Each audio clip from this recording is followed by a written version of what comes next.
Parliament must swing into action, come up with a select committee, and get to the roots of the cultic activities in the country and the abuse of religion for political gain. 13. Parliament must help us establish whether the deaths at Shakahola were acts of rogue pastors, human sacrifices, or body organ trade, and who the beneficiaries were. 14. The DCI may have swung into action late, but since they did, they have been doing a great job in Shakahola.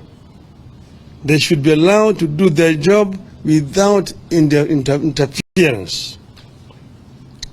15. The current blanket restrictions placed on independent observers, including the media and civil society, must be lifted forthwith. 16. The state must give the media full access to the scene of crime and various aspects of the investigations. 17. Going forward, Ruto must commit to draw a clear line between religion and state in this country.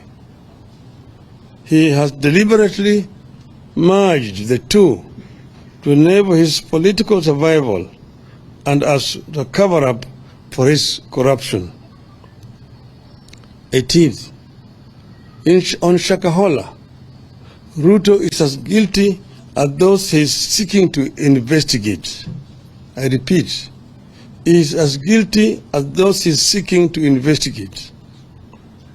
The blood of those children who starved to death crying for a spoon of water is in Ruto's hands. On our planned protest rallies, we confirm that they are on tomorrow, beginning 6 a.m. on the 2nd of May 2023. As we stated yesterday, the Constitution of Kenya, which in Article 37 provides that every person has the right peacefully and unarmed to assemble, to demonstrate, to picket, and to present petitions to public authorities. That has not been suspended. I repeat again, every person has the right peacefully and unarmed to assemble, to demonstrate, to picket, and to present petitions to public authorities. That provision has not been suspended.